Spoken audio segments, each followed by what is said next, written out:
Vamos para a nossa devocional de hoje, com a bênção do Eterno, com muita gratidão no coração, por podermos ter acesso à palavra.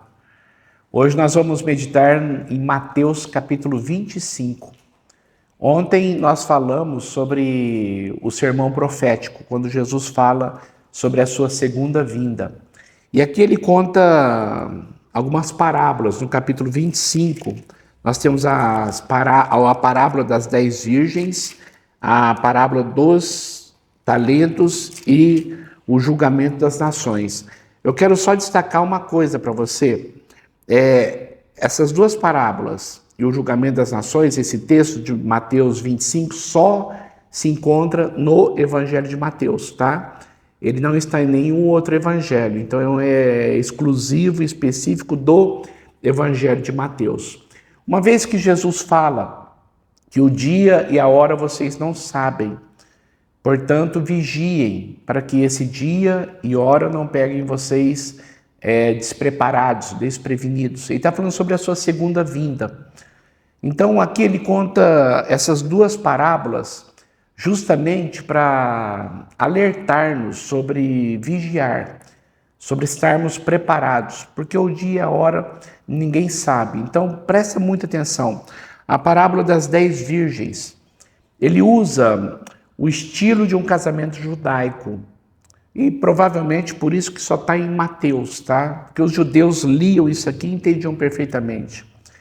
Havia pessoas muito ricas, príncipes, reis, que se casavam com muitas mulheres e tinham praticamente um harém, tá? Isso aqui era o costume da época. Graças a Deus, com a vinda do cristianismo, Jesus colocou, Paulo colocou, cada um tenha a sua própria esposa e cada uma tem o seu próprio marido. Então falou da monogamia. Foi a partir do cristianismo que o Senhor levou a mulher a um alto grau, um padrão de valor, e o homem, a partir daí, teve uma mulher só. Mas ele usou o contexto da época. Então imagina, Salomão tinha 1000 mulheres, um rei muito rico, então eles podiam ter quantas mulheres pudessem sustentar. Então aqui provavelmente é um casamento de um príncipe, é um casamento de um rei, onde haviam 10 virgens esperando. E hoje no Ocidente a noiva é a pessoa principal, né? Quando você vai no casamento, todo mundo fica esperando a noiva, a entrada da noiva, o vestido da noiva. Mas lá no Oriente era o noivo, justamente pelo fato de ser muito rico e principalmente pelo fato de poder sustentá-las. Quando é um casamento de um príncipe ou um rei, ele era a figura principal. Então tinham 10 virgens que estavam sendo desposadas, que iam casar com esse noivo. O versículo 2, 5 delas eram insensatas e 5 eram prudentes. Por quê? Tinham o hábito ou o costume da época da luz. Era uma lâmpada, uma candeia que eles colocavam óleo para ficar acesa, tá? As insensatas pegaram suas candeias, mas não levaram óleo extra. E as prudentes, porém, levaram óleo em vasilhas, junto com as candeias. O noivo demorou a chegar. Isso aqui é muito interessante, tá? Deus tem um tempo dele. Então as pessoas às vezes julgam demorado a vinda de Jesus e não vigiam. Então aquelas noivas que não levaram óleo foram pegas desprevenidas. E aquelas que chegaram meia-noite, as candeias já estavam se apagando e elas tinham óleo de sobra, a vasilha cheia de óleo. Então puseram óleo para poder acender a candeia, para poderem se casar. Agora eu quero só colocar uma coisa para você. O óleo é o símbolo do Espírito Santo. Então o azeite, o óleo nas nossas vidas, é como Jesus estivesse colocando aqui uma coisa muito profunda. Deixe o Espírito Santo encher sua vida. Deixe o Espírito Santo controlar as suas atitudes, os seus pensamentos e as suas emoções. Não deixe faltar óleo na sua vida. Não deixe faltar óleo. Não deixe de ir à igreja, não deixe de meditar na palavra, não deixe de orar, não deixe de confessar os seus pecados, não deixe faltar óleo. Por isso que ele diz que aquelas que tinham óleo a mais eram prudentes e aquelas que não levaram óleo eram insensatas. Aí o noivo chegou e elas não estavam ali porque elas foram buscar óleo, mas já era tarde demais. E a porta foi fechada, no finalzinho do versículo 10. E elas disseram: Senhor, Senhor, abra a porta para nós. Mas ele respondeu: a verdade é que eu não as conheço. Portanto, vigiem, porque vocês não sabem o dia e nem a hora. Grife esse versículo aí na sua Bíblia. Quando você estiver lendo, meditando, guarde esse versículo no seu coração. Vigiem, não deixe faltar óleo na sua vida, não deixe faltar o Espírito Santo dirigindo você. Não brinque com coisa séria. Vigie. E da mesma forma ele contou uma outra parábola, a parábola do talento, ou dos talentos. O talento era uma medida que era usada lá no Oriente, de peso, tá? Um talento tinha 35 quilos. Então vamos supor, um talento de prata, 35 quilos de prata. Um talento de ouro, 35 quilos de ouro. Era muito dinheiro, muito dinheiro. Eu quero que você tente imaginar, hoje o ouro vendido por grama, né? 5 gramas, 8 gramas. Imagina, 35 quilos. Então o Senhor chamou seus 3 servos e deu a eles, olha só, versículo 15, a um deu 5 talentos. Olha que coisa impressionante, 5 talentos. Se nós pegarmos aqui a questão de ouro, daria 175 quilos de ouro, é muito dinheiro. A outro deu 2 e a outro deu 1, cada um de acordo com a sua capacidade. Isso aqui é muito importante. Aquele senhor deu o seu dinheiro, muito dinheiro, para aqueles 3 servos. A um deu 5, a outro deu 2, a outro deu 1, de acordo com a sua capacidade. Deus não exige de nós mais do que nós podemos dar. Guarda isso no seu coração, tá? Sossega o teu coração que Deus sabe do seu limite. O que Ele deseja de mim e de você? Zelo.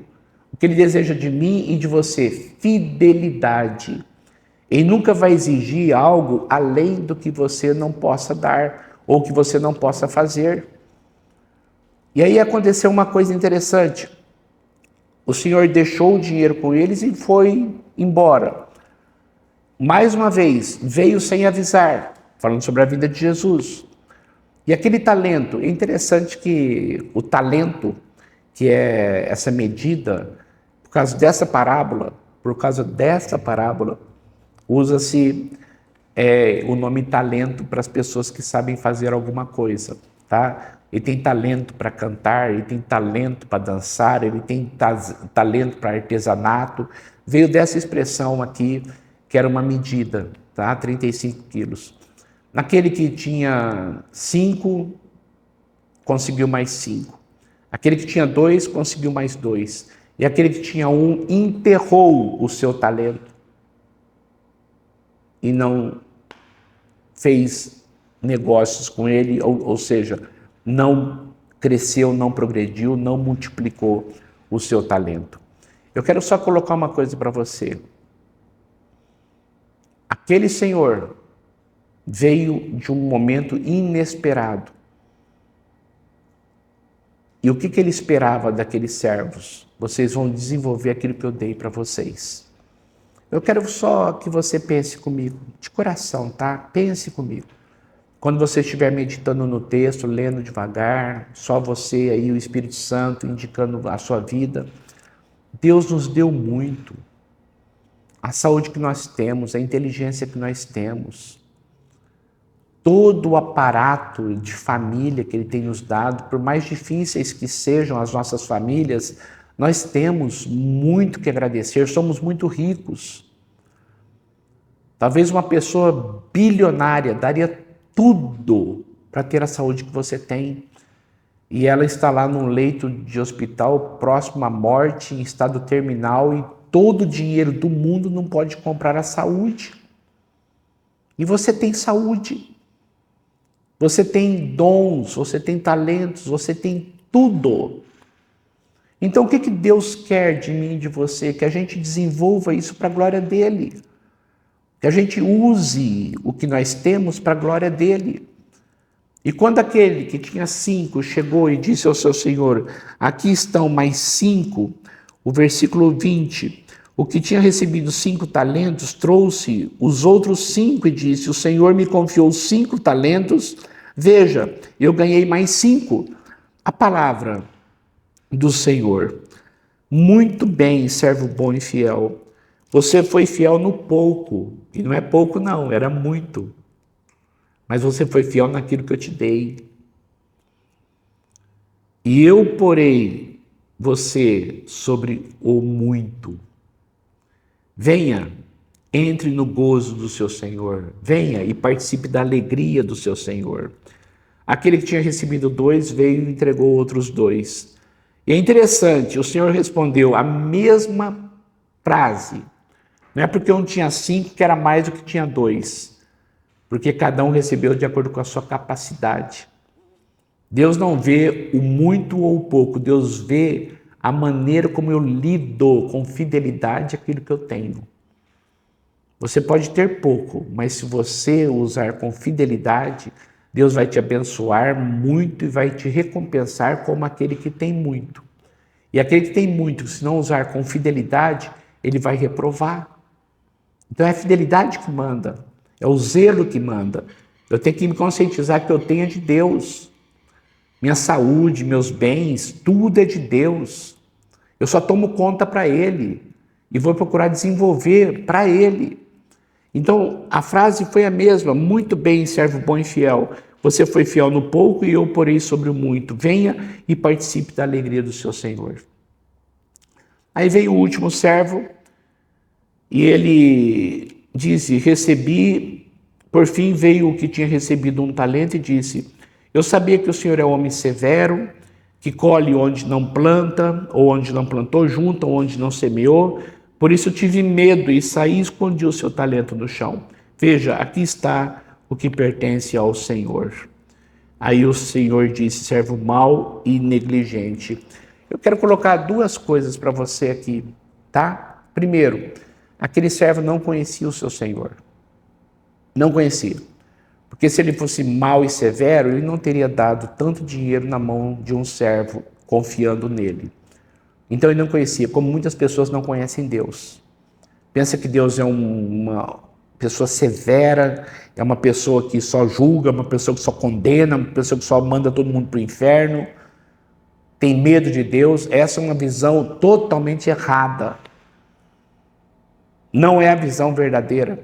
Mas o Senhor, quando ouviu aquilo, vendo que o servo não o conhecia, usou as mesmas palavras que ele disse. Então, mas mesmo que você, se eu fosse assim, e você sabendo que eu era assim, você deveria pelo menos dar o meu dinheiro para os banqueiros, para que quando eu voltasse, recebesse com juros. Ou seja, pessoas que não fazem nada para Deus aqui neste mundo. E pensam que são eternas aqui neste mundo. Minha casa, meu carro, meus bens, minha vida. E eu vou dizer uma coisa para você, você não é colono aqui, o colono vem para morar e ficar, você é estrangeiro, você é peregrino. E um dia nós, de passagem, vamos encontrar o Senhor quando Ele voltar. E aí ele condenou aquele servo. Versículo 30, lancem o servo inútil nas trevas, onde haverá choro e ranger de dentes. É a figura do inferno, tá? E aí o julgamento das nações. Jesus, ele usa de uma forma tão bela, a separação entre as pessoas. Queridos, essa separação, igual a do joio e do trigo, que parecem, são muito parecidos, aqui ele dá o exemplo da separação entre a ovelha e o bode. Está tudo misturado hoje, tá? Vivemos juntos, mas no juízo final, os anjos vão separar quem é de Deus e quem não é. Olha só o texto, versículo 32. Todas as nações serão reunidas diante dele e ele preparará. Olha só, eu vou ler o 31 para a gente entender melhor. 31. Quando o Filho do Homem vier em sua glória, Jesus, quando eu voltar, com todos os anjos, ele se assentará no seu trono da glória celestial. Não é mais o Jesus pregado na cruz do Calvário, o servo sofredor, agora é o rei, aquele que é o juiz, e ele vai julgar as nações.